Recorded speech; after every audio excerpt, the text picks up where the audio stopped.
현재 트럼프와 미국이 보여주는 행보는 이제 충격을 넘어서고 있습니다.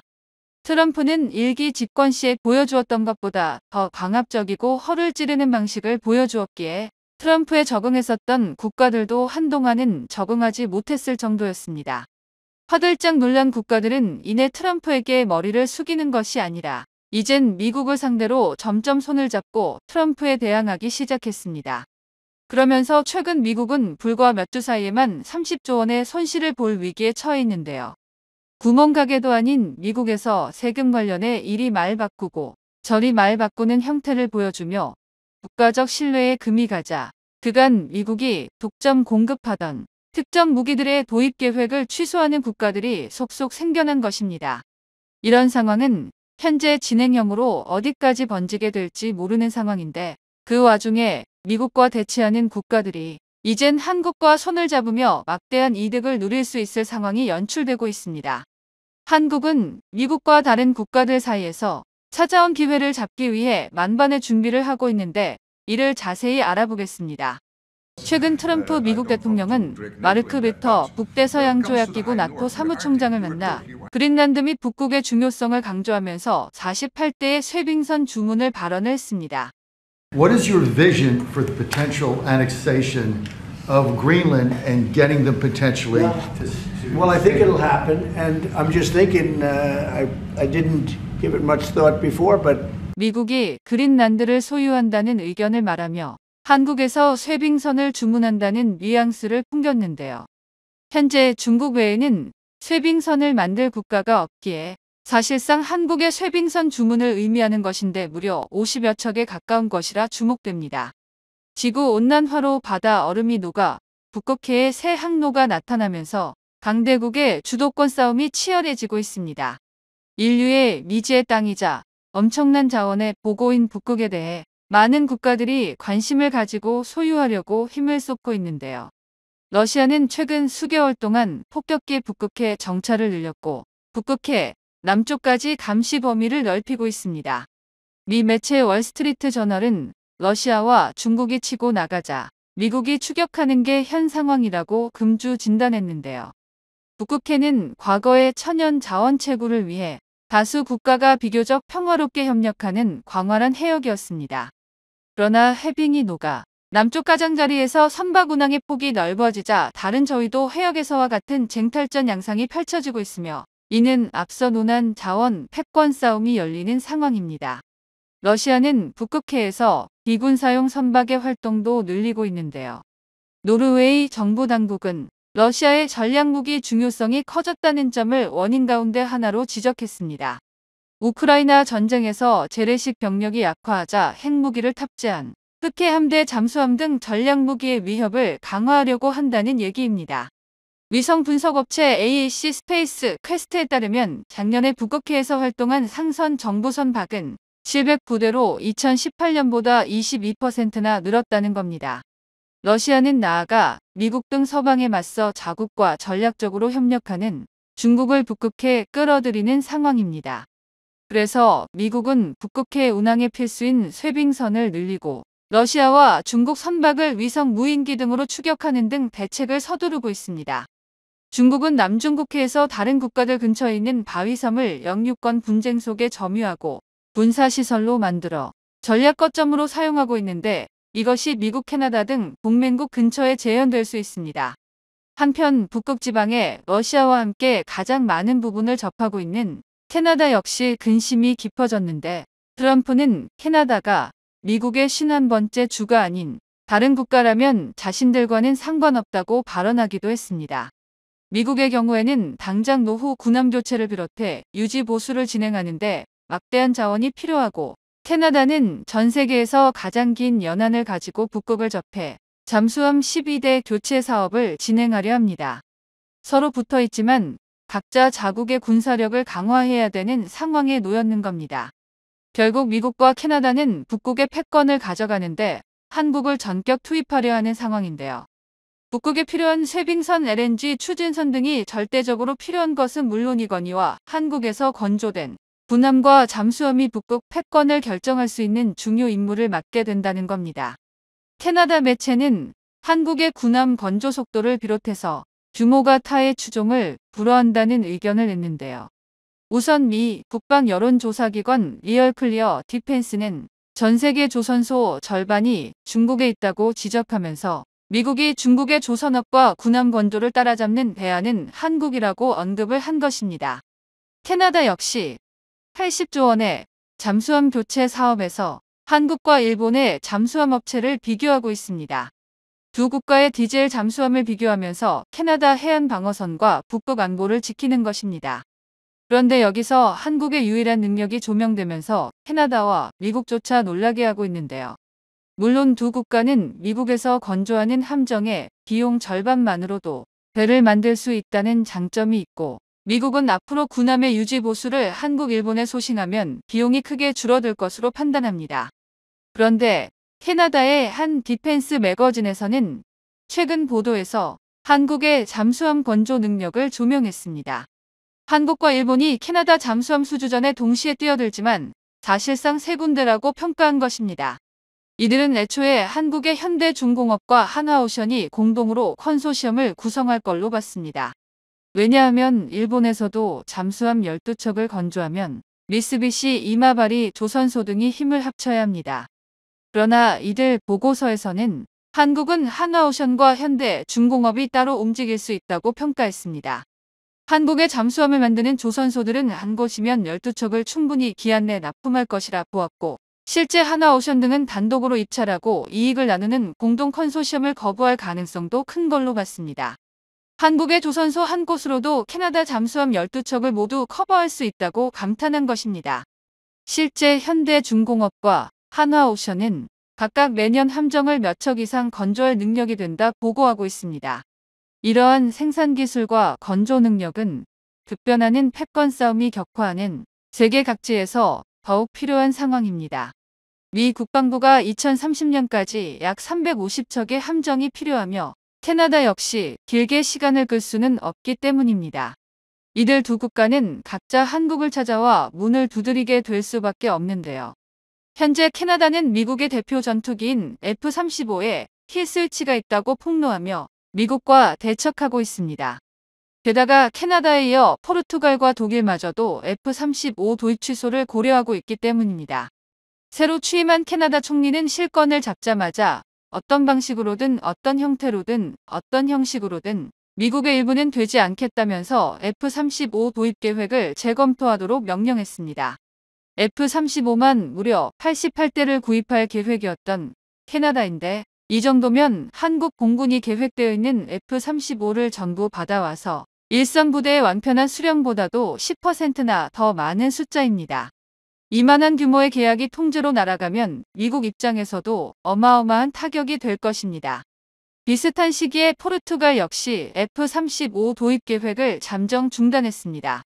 이들에겐 F-16 30기를 F-35로 고스란히 대체하려는 계획이 있었으나 미국이라는 국가 자체의 신뢰성을 문제 삼으며 이를 백지부터 재검토한다고 결정했습니다. 이 시기에 논란이 된 것이 바로 킬스위치 문제인데, 미국 정부가 해외 판매한 무기들을 원격 무력화시킬 수 있는 비밀 기능이 존재한다는 논란인데요. 현재 이 논란의 결론은 별도의 킬스위치는 존재하지 않을 가능성이 높으나 실제로 그에 준하는 일을 미국 정부가 할 수도 있다는 것입니다. 그 예시가 바로 우크라이나 F-16으로 네덜란드가 운용하던 중고품이나 미국이 직접 판매한 것조차 아닌데, 트럼프가 우크라이나 지원을 중지하자마자 움직이지 않게 되어버렸습니다. 그 방법은 미국이 F-16의 링크 16 네트워크를 차단해버린 것인데요. 데이터의 실시간 교환을 기반으로 하는 군사 전술 데이터 링크 네트워크로 이게 꺼지면 전투기는 본부와의 교신은 물론 레이더와 무장 사용조차 불가능해집니다. 이번 일로 미국이 데이터 링크 자체를 원격 비활성화시킬 수 있다는 것이 증명되었습니다. 과연 그게 F-35라고 해서 다를까 싶은데요. 오히려 유출에 민감한 기술이 훨씬 많은 F-35가 더하면 더했지 못할 턱이 없습니다. 이에 포르투갈은 F-35를 더는 믿을 수 없다고 본 것입니다. 같은 문제로 이번에는 더 충격적인 국가명이 거론되었습니다. 독일도 F-35 도입을 재검토하겠다고 나선 것입니다. 독일의 경우 수량이나 도입 규모가 큰 것은 아닙니다. 이들은 이미 미들급 전투기를 유로파이터로 구성하고 있고 하이급으로 F-35는 적당한 수량만 있으면 되었기 때문입니다. 그래서 총 35대의 구매 계획이 있었습니다. 하지만 독일이 이를 취소한다는 건 다른 의미가 있습니다. 영국이 탈퇴하는 브렉시트 이후 EU 내에서 미국의 최후방은 독일이었습니다. 독일은 EU를 이끄는 사실상 맹주 국가이면서 자체적인 기술과 산업 역량도 있는 국가인데요. 미국 주도하에 서방 세계 질서를 만드는데 중요한 역할을 하던 나라가 독일이었습니다. 하지만 그런 독일이 F-35 도입 취소를 마중물 삼아 미국 주도의 질서를 거부하기 시작한다면 미국 입장에서도 골치가 상당히 아픕니다. 또한 독일의 계약 규모는 다른 나라와 비교했을 때 그리 크다고는 말할 수 없는 것이 사실이나 이러한 현상 자체가 F-35의 인기를 크게 떨어뜨릴 것이라고 분석했습니다. 비슷한 취지의 주문 취소가 해당 논란을 가속화시키고 광범위한 도미노 효과를 일으켜 앞으로는 미국이 더 많은 손실을 각오해야 할 것이라고 봤죠. 실제로 현재 취소나 재검토가 유력한 도입 계획이 또 있는데 바로 루마니아의 F-35 32대 도입 계획입니다. 독일이나 포르투갈과 비슷한 수준의 금전적 손실은 물론 루마니아의 경우 더 큰 파급력까지 불러올 수도 있습니다. 미국산 무기체계의 신뢰도 문제가 전투기 하나에서 그치지 않고 다른 모든 무기체계로 번질 수 있기 때문입니다. 사실 그럴 가능성 자체는 충분한 게 대부분의 현대적인 무기들은 육해공을 가리지 않고 전술 데이터 링크와 유사한 지휘통제 시스템을 채택하고 있기 때문입니다. 하다못해 장갑차 같은 최소한의 군용 장비도 이제는 이러한 시스템을 통해 다른 장비들과 정보를 교환하는 것이 기본이 되어 있습니다. 이런 기능이 없다면 솔직히 현대적인 무기라고 말하기가 좀 곤란할 정도입니다. 이번 일로 미국은 육해공 모든 영역에 무기 도입 후보에 있어 낙마하게 될 가능성이 높아 보입니다. 이에 더불어 지금 F-35를 둘러싼 상황을 잘만 이용한다면 KF-21까지 협력을 확대할 수도 있는데요. 루마니아는 K9 자주포를 한국과 일단 계약해 본 바 있습니다. 그런데 한국과 손을 잡고 일을 해보니 가격이면 앞뒤 일처리에 아쉬운 점이 전혀 없었는데요. 루마니아가 하루아침에 북한 편이라도 되지 않고서야 한국과 정치적인 분쟁이 생기지도 않을 거고 기술 이전 조건도 관대한 데다가 현지 생산은 양측 모두가 원에 맞지 않는 조건입니다. 루마니아도 이 점이 마음에 들어 매우 빠르게 논의가 진행되었는데요. 똑같이 현지 생산을 협의한 폴란드와도 비교되는 속도로 루마니아는 이미 한국과 현지 생산기지 구축 계획에 대한 합의를 마쳤습니다. 루마니아가 한국과 거래를 해본 이상 한국과의 군사협력은 앞으로 훨씬 전방위적으로 늘어날 가능성이 큽니다. 또한 한국 역시 신뢰를 잃은 미국의 좋은 대안이 될 수 있다는 것을 어필하기 위해 적극적인 행보에 나서고 있습니다. 한국은 여기에 더해 내수용으로 쓰기 위해 첨단 기술을 동원해 양산하고 있는 KF-21의 모습을 공개하기도 했고 미국이 맡긴 전투함 MRO 사업을 조기 완료하면서 조선업 역량도 과시했습니다. 그리 머지않은 미래에 미국을 버리고 한국으로 갈아타는 국가들을 보게 될 수도 있겠습니다. Today is the first step of a long and difficult journey, but an important one. President Trump is committed to bringing an end to this conflict. 현재 도널드 트럼프 대통령이 우크라이나를 미국의 반영구적 식민지로 만들려고 하고 있습니다. 우크라이나 재건투자기금 초안을 입수한 복수의 외신들은 이에 대해 일제히 보도했습니다. 트럼프 대통령은 미국이 지원한 것을 갚는 대가로 약 5천억 달러를 지불하라고 요구하고 있는데요. 한화로 720조 원을 지불해야 하며 이는 사실상 반영구적인 경제 식민지를 뜻합니다. 소식통에 따르면 우크라이나가 미국을 참전시키려면 히토리의 50% 제공하며 미국 정부는 수출 가능한 광물에 대해 우선 매수 청구권을 보유한다는 뜻입니다. 또한 미국은 우크라이나의 생필품 등 자원경제 전면적인 통제권을 갖게 됩니다. 여기에 우크라이나는 뉴욕 연방법을 따르게 되는 등 주권국가 면제 특권까지 포기해야 하는 겁니다. 이런 상황이 보도가 되자 한국을 포함해서 많은 나라는 경악할 수밖에 없는 상황이 되었습니다. 아무리 현대 사회가 되었더라도 결국에는 힘의 논리가 작용하는 모습이라는 것이죠. 그러면서 이제 결국 많은 전쟁 위험 국가들이나 열강들의 국경에 인접한 국가들은 자체적인 힘 기르기에 들어갈 것이고 이것이 실제화될 가능성이 매우 커졌습니다. 당장 유럽만 해도 프랑스에 유럽 수장들이 모여 러시아 관련 대책을 논의하는 것으로 판단됩니다. 종전 협상 테이블에서 트럼프 대통령이 우크라이나는 물론 유럽을 빼버렸기 때문에 비상사태가 된 겁니다. 여기에 미국과 영국 언론에서는 이런 상황이라면 한국도 자체 핵무장이 될 수 있다고 전망합니다. 양국은 전 세계에서 가장 정보와 첩보 수집 능력이 탁월한 국가인데 왜 이런 전망이 나왔나 궁금한데요. 영국과 미국의 주 언론에서 왜 이런 분석을 제기했는지 그 내용은 더욱 놀랍다고 합니다. 영국에서는 더타임스가 2025년 한국 핵무장의 결정적인 한 해가 될 수 있다 했습니다. 더타임스는 금주 18일 과거 한국에서 핵무장 논의는 사실상 금기시된 상태이긴 하지만 현재로서는 한국인 대다수가 자체 핵개발을 지지하고 있다면서 이같이 전망했습니다. 또한 한국과 전통적 동맹 관계에 대해 매우 회의적인 입장인 도널드 트럼프 대통령이 당선되며 한국에서 위기의식이 확산하는 계기가 되어 더욱 핵무장을 진행할 가능성을 높게 봤습니다. 최근 한국에서 핵무장 관련한 뉴스가 나올 때마다 미 국무부는 이에 대해 강력 부인했는데요. 그런데 정작 미국 내부에서는 한국의 핵무장을 준비해야 한다는 중대 발언이 나왔습니다. 물론 미국에서 이러한 이야기가 나온 것은 벌써 수년 전부터였으며 미국 내에서도 논란이 되었죠. 반면 이러한 한국 핵무장 이야기가 논의되지만 일본에 대해서는 정반대 의견을 제기하고 있습니다. 일본도 알고는 있는 것이 만약 동북아가 연쇄적으로 핵무장을 한다면 한국이 1순위가 될 수 있으며 일본도 어부지리로 2순위 핵무장 국가가 될 것을 내심 기대하는 것이라는 상황입니다. 그러나 미국은 이에 대해서 확연한 온도차를 보이는 국면이 지속되고 있는 모습인데요.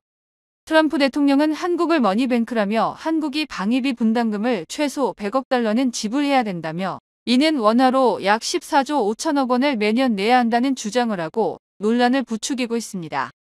그런데 영국도 그러하지만 더욱 직접적인 관계인 미국에서는 또 다른 놀라운 기사를 보도했습니다. 뉴욕타임즈는 한국의 핵무장 기사를 영국과 같이 공교롭게 보도한 모습이 등장했는데요. 한국은 해구산이 아니라 자신들만의 그것, 자체 핵무장을 원한다는 기사였으며 이것이 가까운 시일 내 현실화가 될 수 있다는 취지였는데요. 왜 이런 기사가 지금 다시 나오는지 궁금합니다. 일단 많은 이들은 미국에서 한국의 핵무장을 용인하는 것은 실제 말이 안 된다고 전합니다. 수년 전부터 미국 내에서 반복되어 온 한국의 핵무장 이슈가 무엇 때문에 지금 다시 등장하는 국면이며 일본에 대해서는 왜 한국과 다른 태도를 보이는지 대략적으로 알아볼 필요가 있는데요. 최근 한국의 핵무장 관련 이슈에 대해서 조 바이든 미국 전 대통령은 한반도의 완전한 비핵화를 약속했고 이는 변하지 않았다고 말해 한반도 비핵화 원칙을 재확인하고 확장 억제 강화에 무게를 실었습니다. 이 매체는 그러면서 한국이 오랫동안 금기시됐던 핵무장 카드를 만지작거림으로써 미국이 느끼는 압박감이 커지고 있다고 진단하면서 한국의 핵무장 이슈가 다시 떠오른 것입니다. 아무래도 한국 주변에서 중국과 북한이 점점 더 도발의 수위를 높여가고 있는 게 사실이며 최근 중국은 한국의 미사일 발사를 비롯한 군사력 증강에 경계감을 크게 올리고 있는 상황입니다. 한국에서는 상공에 쏘아올린 고체 연료의 궤적을 보고 한국도 우주항공 산업에 한 발 더 다가갔다가 평가했지만 주변국에서는 예상외로 매우 경계심을 드러냈으며 중국에서는 대놓고 이에 대해 불편해했습니다. 이는 한국의 군사력 증강은 둘째치고 이 로켓의 핵탄두 탑재가 결국 마지막 단계임을 알기 때문입니다. 중국과 북한은 한국의 무장에 대해서 가장 직접적으로 불편한 심기를 드러내는 국가인 것은 확실합니다. 아직 휴전 상태이고 중국은 북한과 함께 남한을 침공해 그와 같은 사태가 똑같이 재현될 가능성이 존재합니다. 중국은 관영 언론을 통해서 최근 한국의 누리호 발사가 사실상 매우 낮은 수준이라고 비판한 바 있습니다. 중국의 전문가 인터뷰까지 동원하면서 한국의 로켓은 그 수준이 중국의 70년대 로켓 창정 이후에 못 미친다며 한국의 로켓 발사를 부정적으로 그리고 있으며 이것이 군사적 목적으로 쓰이면 안 된다는 취지로 말합니다. 그러면서 한국은 오리지널 기술도 없이 러시아 로켓 기술을 모방하여 가져다 쓴 수준이라고 평했습니다. 중국 자신들이야말로 러시아와 미국의 기술을 직간접적으로 끊임없이 빼돌려 그대로 백인 대표적인 국가이지만 한국 보고 러시아의 기초적인 기술을 가져다 썼다면서 내로남불의 태도를 보이는 이상 행동을 반복하는 것이죠. 중국 전문가들은 이에 관해서 중국에서 한국의 로켓 기술이 결국 ICBM으로 전환되는 것을 지극히 두려워한다면 한국이 군사강국으로 발돋움하는 것을 경계하는 보도가 잦아지고 있으며 한반도를 주시한다고 말합니다. 홍콩의 언론 SCMP도 한국의 로켓 발사 기술이 전 세계 7번째이지만 주변국들이 우려하는 모양새라고 전하며 이는 곧 한국의 미사일 기술이 진일보했음을 보여주며 동북아시아의 군사강국으로 자리매김한 것이라 말합니다. 일본의 경우에는 대놓고 한국의 로켓 발사를 군사적 목적의 전환이라고 비판하는 경우는 없었습니다. 당장 미군들이 한국과 일본에 나눠서 주둔함으로 양자 간의 물리적 충돌은 불가능하기 때문일 것입니다. 그러나 각종 포털에서 일본인들의 반응은 결국에 한국 로켓 발사는 북한 아니면 일본에 사용될 것이라 반응하는 등 한국의 군사기술 발전을 경계하면서도 일본 당국에도 중장거리 미사일 기술을 도입하자고 주장하고 있습니다. 하지만 여기서 중요한 것은 ICBM을 비롯해 SLBM까지 개발해놓고 핵탄두가 없는 국가가 있는데 그것은 바로 대한민국으로 사실상 이제 한국은 핵탄두에 한 발 자국만 남겨뒀다는 이야기이기도 합니다. 그러다 보니 주변국이 이렇게까지 당황해하는 반응을 일으키는 게 당연해 보이기도 하는 것이죠. 미국 보수 성향 싱크탱크 하토 연구소의 더그 벤도우 수석 연구원은 포린 폴리시 기고문에서 미국 정부가 한국의 핵무장을 용인할 수도 있을 것이라는 예측을 내놓았습니다. 벤도우 연구원은 북한을 비핵화하려는 미국의 노력은 막다른 길에 다다랐고 북한은 사실상 핵 보유국으로 양적으로나 질적으로 무기를 계속 발전시키고 있다며 북한이 미국을 선제 타격할 역량은 갖추지 못하더라도 미국의 한국 방어에 대해 보복할 수 있는 능력은 곧 손에 넣을 수 있을 것이라고 전망했습니다. 미국 북한을 핵보유국으로 인정하지 않을지라도 현실은 결국 한국의 핵보유와 관련해 미국이 한국 핵보유 금지 정책을 사실상 철회할 수 있다고 봤습니다. 그는 북한은 대륙간 탄도미사일에 핵탄두를 장착해 미국의 도시들을 위험에 빠뜨리려 가열차게 노력하고 있다며 미국은 한국이 북한의 위협에 처할 수 있을 경우 핵무기를 포함해 가용할 수 있는 모든 무기를 동원해 한국을 철통같이 방어할 것이라는 약속을 했지만 김정은 위원장이 미 본토의 화염과 분노를 안길 수가 있더라도 그 약속을 과연 지킬 수 있겠냐고 반문했습니다. 그는 또한 유사시 핵보유국 북한이 미국 본토를 위협할 경우 미국이 한국 방어 약속을 실제로 지킬 수 있을지에 대한 한국의 우려는 일리가 있는 것이라고 평가했습니다. 소련 해제 직후인 1994년 핵을 포기하는 대가로 미국의 안전보장을 약속받았던 우크라이나도 재작년 러시아의 침공을 받자 핵무기를 그대로 갖고 있었으면 러시아의 침략이 불가능했을 것이라고 한탄했다는 것입니다. 그는 결론적으로 북한의 핵무장으로 금기시되었던 한국의 핵보유라는 선택지가 생각해 봄직한 카드로 부상했다며 미국으로서는 한국과 대만 등 동맹국의 핵무장을 허용하는 것을 몇 년 전까지는 떠올리기 힘들었지만 이는 북한이 핵보유국이 되기 전까지의 일이라고 강조했습니다. 그는 아시아에서 확장된 핵 억지력은 오히려 미국민들의 위험을 줄일 것이라면서 만약 미 정책 위반자들 한국을 위해 모든 위험을 감수할 준비가 돼 있지 않다면 이제 한국의 핵무장이라는 종전에 생각할 수 없었던 일을 숙고해야 할 것이라고 덧붙였습니다. 또한 일각에서는 한국의 핵을 무장시킨다면 일본, 대만 등 주변국의 연쇄적 핵도미노 현상도 있을 수 있다고 했지만 한국은 명백한 휴전 국가로 그들과는 차원이 달라 특별 케이스로 분리할 수도 있다는 것입니다. 그러한 맥락 가운데 최근 워싱턴 포스트에는 미국 군사 전문가들이 대한민국의 핵 무장화를 주장하는 글을 게재했습니다.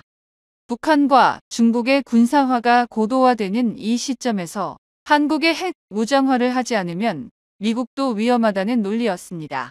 따라서 현 시점에는 결국 대한민국에 최소한 전술핵을 배치하거나 핵무장을 허락해야 한다고 주장했습니다. 결국 핵은 핵으로 막을 수 있다는 단순한 군사계획 진리와 같은 말들이 이제 미국으로부터 나온 것입니다.